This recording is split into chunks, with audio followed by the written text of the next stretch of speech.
Dalawang bata ang pinutulan ng tig-4 na daliri matapos masabuga ng pinulot nilang paputok. Isang lalaki naman ang nasabuga ng paputok sa mata. Yan ang aking sinaksihan. Nanood lang at hindi naman kasama sa mga nagpaputok si Carl Joseph, pero sinalubong niya ang 2026 na iisa na lang ang mata. Nasabugan ng di patukoy na paputok ang kaliwa niyang mata. Biglang blanco na lang po yung mata ko. Yung impact po ng paputok, tumama po sa mata ko. Sobrang lakas po. Pag gano'n po sa nagdugo na po. Kapapanganak lang daw ng asawa niya at siya naman ang naospital. Kaya nanawagan siya sa mga nagpaputok na nakadali sa kanya.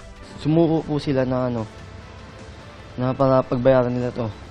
Para tulungan lang din po ako pangpagamot lang po. Makonsensya naman po sila.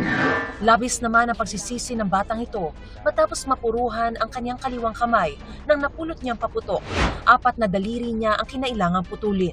Ilang beses ko po siyang sinasabihan na manood na lang po siya kung ano po kung sino po yung magpapaputok. May pumunta sa amin mga bata, pati yung anak ko. Nagsisigaw na rin yung anak ko raw po, naputukan. Naputukan ng yung anak mo, yung mga daliri, nagtalsikan. Yun na po, nakita ko po yung kamay ng anak ko. Hindi ko po alam yung gagawin ko eh. Dahil nga, hindi na siya nadadaluyan ng dugo at ito ay eventually mamamatay na lang po yung parte ng kanyang kamay. Worst case scenario, kapag ito ay nag-infeksyon, ay pwedeng itong mag-cause ng sepsis na yung infeksyon ay kakalat sa buong katawan.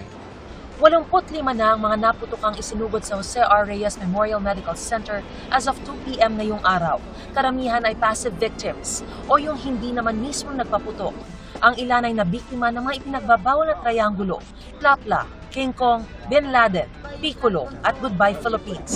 30% raw ang ibinaba ng mga kaso ng mga naputokan ngayong taon na nasa 85 as of 2 p.m. ngayong January 2 kumpara sa parehong panahon noong 2025. Pero pagdating sa severity o pagkagrabe ng mga pinsala, hindi naman daw masyadong nagbago ang mga naitalang kaso. Magkakaroon po ng impact sa quality of life nila, even po sa livelihood po nila. So sana po sa susunod pa po na bagong taon po, matuto na po tayo, wag po gumamit talaga ng paputok. Sa Lingayen, Pangasinan, nagkalasog-lasog ang kanang kamay ng 11 anyos na lalaking ito nang masabugan din ng napulot niyang paputok. Pinutulan din siya ng 4 na daliri. Ayon sa kanyang ina, hindi nagpaalam ang anak na lumabas ng bahay kasama ang ilang kaibigan. Nagulat po ako, ma'am. Talagang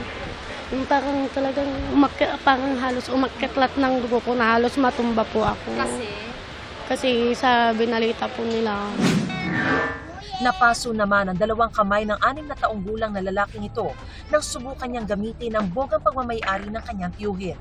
Ginamot siya sa urgent care clinic at agad ding pinauwi. Nakadungog na kog magnay ni siyok. Muna to, pagkakuan, misulod siya, gahilak.